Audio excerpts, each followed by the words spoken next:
I want to say I'm dealing with I can't remember the year, but it's 2013. This is what it should be, a 2013 Ford F150. Just got a phone call about a hard steering, and it don't want to work. They put a battery in it because the battery light's coming on, and that's a sign that it don't need a battery. It's going to be alternator or charging related. So if your battery light's coming on and you don't have an auto stop start, more than likely, you're dealing with an alternator problem. But being that this was a persistent issue, meaning that they've been driving like this for over about 2 months before this steering problem occurred, this is likely going to be an L terminal problem, meaning that the alternator's working, it's just the indicator testing line has failed. So that's rare that it happened, but I've had it happen. But I don't know about this particular system. So, but typically that's what it's going to be: L terminal work, and alternator is still working. It's just the testing portion for the alternator has failed, but it works. So let's log in, see if I'm correct. Yeah, see, look at that, 14 volts at the top. So it's not a legitimate, it's like I always usually get this wrong when I say a false positive. I think I said that right. I think false negative and false positive are probably the same thing, because they're falses, Anyway, I digress. So what I'm going to do, I'm going to log in and do a steering initialization. That should resolve their problem, because like I said, the problem only came about when they disconnected the battery, and likely what has happened, it lost its ability to function. Let me log on to the internet so I can get the topology, because it's not going to work until I get on the internet. All right, let's see if should be connected. Let's do a fault scan first just to see what's in the computer, and generator F, so the field terminal circuit low. The F terminal is the terminal that gets that raw data, if I recall properly, directly from the alternator to the PCM. Lost communication with steering control module, lost communication with power steering control module A. So all these should be, let's see here, classification system module. These are all passed. So all the faults, recirculation dampener, I'm gonna call that irrelevant.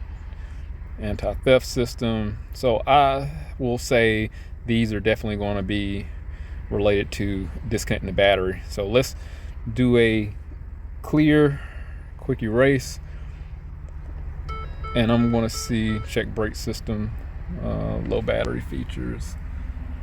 Let me see what happens. Let me shut the car off for a second and try to clear it and see what immediately comes back. Quick erase, because it may legitimately have problems. Lost communication with power steering control module. So likely doing, let me see what happens if let me see. So yeah, it's not working still. I'm gonna try it anyway, doing a initialization and just see what happens. Let me see, let's go here. Lost communication with power steering module. Steering column module. Power steering control modules, no response.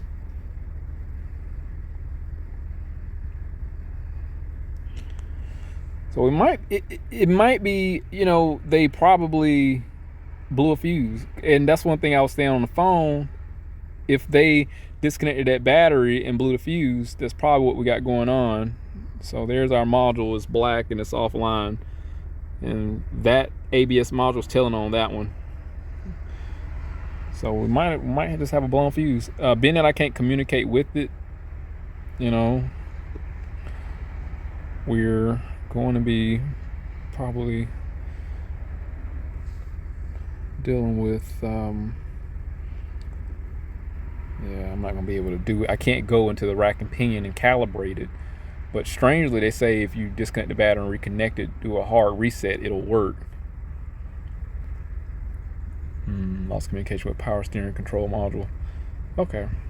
All right, well, I guess the complaint, wasn't legitimate, because if it's not communicating, then something is definitely pre-existing. So there's got to be a larger underlying problem. Hopefully that makes sense.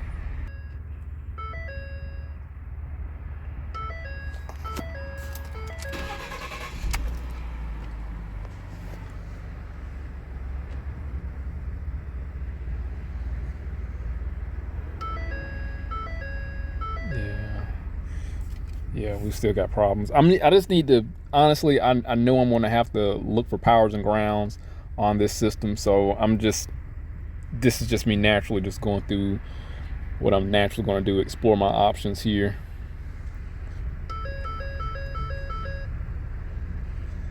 Front control module, power steering control module. I know I can't go there. I'm going to try it anyway. Okay. Let me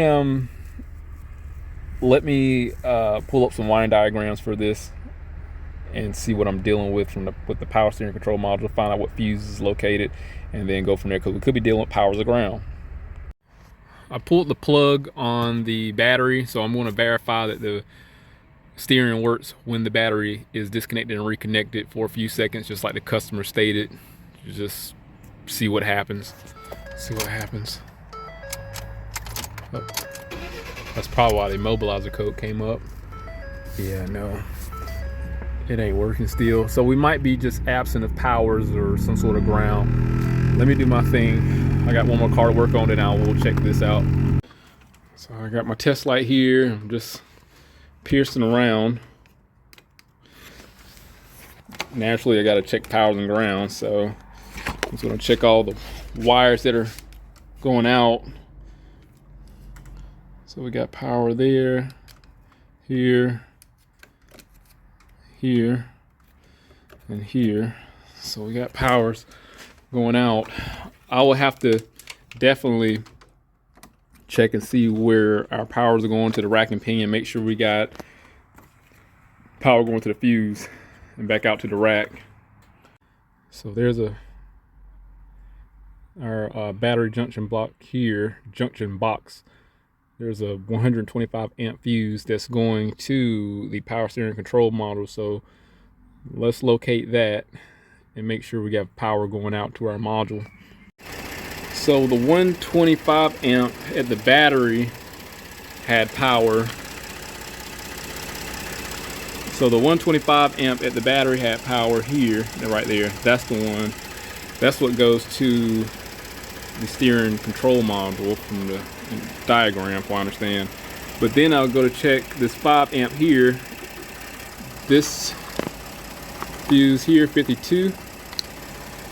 This is the one that goes to the rack and pinion, has power. So the only other thing to do is to go to the rack and pinion and see if it has power and ground. So I have to pull the socket out, the connector, and check the socket. So I go to pull all the components down to get access to this module, and it looks brand new, like it was replaced already. So we'll see what happens, what I'm up against when I gain better access to the steering gear connector. This should be a lot better. Are we at the steering gear or the rack and pinion?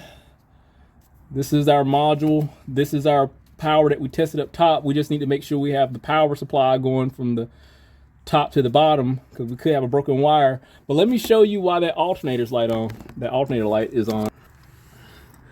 There you go. That'll cause the alternator light. All that oil saturated in the housing of the alternator, affecting the performance of it. It's getting in the regulator and all the windings. It's just not that's just not good. That oil's going to be a conductor. So let me pull this off here, and we're going to check for powers and grounds. and see if we have a recipe for a working unit here at the base or right at the module. I'm gonna hit, I can honestly hit this. I can get like a piercing pin. But let me, before I do that, let me just see if we got power, just because it's easy, but I could honestly just back probe. Yeah, so we got power. I just need to make sure we have adequate ground. Let me try this. Let's just try this right here. Make sure I'm in there. Yeah, we have good ground. We can inspect the pins.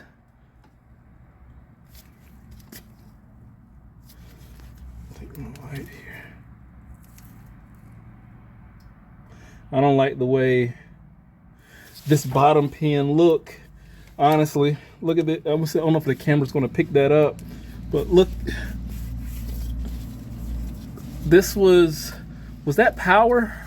Hold on, let me make certain, because I forgot just that fast which one was power and the ground, but this top one here is what I'm not satisfied with. So this is power, this is the ground. I don't know if you can see that, but there's no spring tension. It looked like the spring loaded tensioner for the ground is like gone. You can see this one down here on the positive right there, but where's the ground? Let me see if I can manipulate this and maybe I can get it to work, but it looked like it was disturbed. Let me just try something. Let me just move the pin down here, the top, and see if it comes back online. Oh, 1 second. Yeah, that was it. Look at it now. It works. Look at it, it works brand new. Look at that. That was the problem. Let me see if we can establish communication with our module, which we should have now. So we can do a fault scan. So there's our power steering control module. Look, that's back online. Let's do a quick erase, because before it was dark, now it's fine. So that was our problem. This diagnosis only took 30 minutes. So now all I'm going to do is just bring those pins together to establish connection, call the owner, let him know he's fixed. And the battery light is, wait, where's the, hold on right quick. Did the battery light come on? Battery light should be on, right? Yep, it's still on. So he just need an alternator. The L terminal, or however this alternator works, is probably just like this going to be an internal fault. So I'm just going to quote an alternator for him. But the main thing, the power steering's fixed. So I was assuming that I had to recalibrate, but that's not the case. Cool, let me fix those pins and wrap this video up. So I know it's gonna need a connector, okay? Don't beat me too bad, but I mean, the only thing I can do is just like push the pins up far enough to where it like wedges itself. So that's the best I can do right now. I shouldn't have to worry about anything. Let me lock it in place and push this on there pretty well.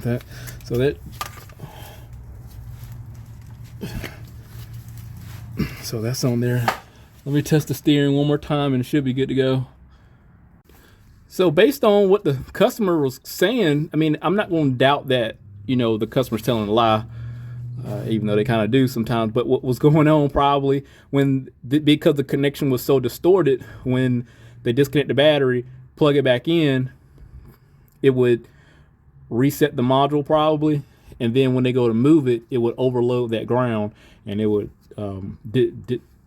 just lose connection, because that's a thick wire and it takes a lot to work this steering here. So that's fixed. I'm going to send him a photo of this, and definitely I'm going to take this on a test drive, make sure it worked, do a wiggle test, and make sure this don't have any problems, but we should be in good shape. So I'm just midway through my 6-mile loop test drive. Everything's working great for the exception of that battery light. So once I get it I got 3 more miles to go and call the customer so they can come pick up the car. Everything's working great.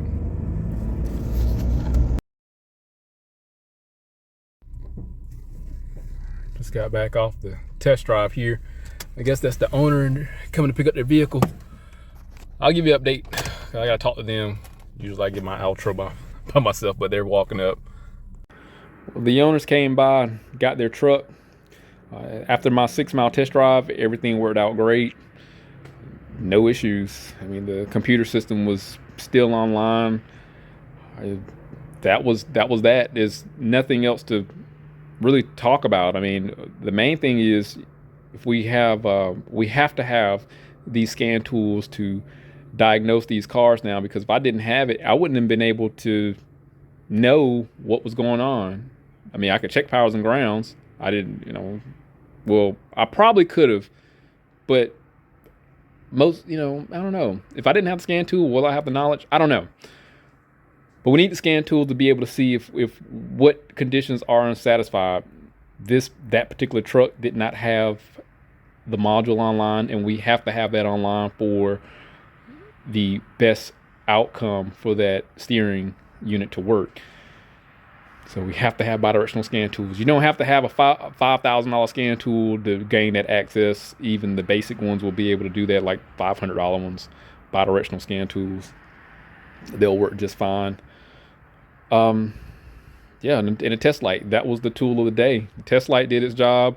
The visual inspection, me knowing that I made mistakes in the past with connections just in general, visual inspection. Even though you got powers and grounds, I knew off the bat, hey, that little voice in the back of my head, you screwed up on a couple of occasions overlooking this simple thing, and it pointed me in the right direction. So I'm proud of myself for that. Pat myself on the back. If anything happened, I'll definitely update. Hopefully that vehicle doesn't ever have to come back for that same problem. It was cut and dry. Identifix did help with the wiring information, and it was a very simple system, powers and grounds, and it had another power at the module with CAN gateway, because it was like a 3-pin connector. Very simple system. So, and then I give Ford credit for putting it in a very accessible spot too. But who knows? I don't know if the unit needed to be replaced. Maybe it was that the whole time and they wound up replacing it and it didn't need it. I don't know. But if anything happened, I'll definitely update. Hit that link, subscribe to the channel, stay informed, how to wish us some work. See you next one.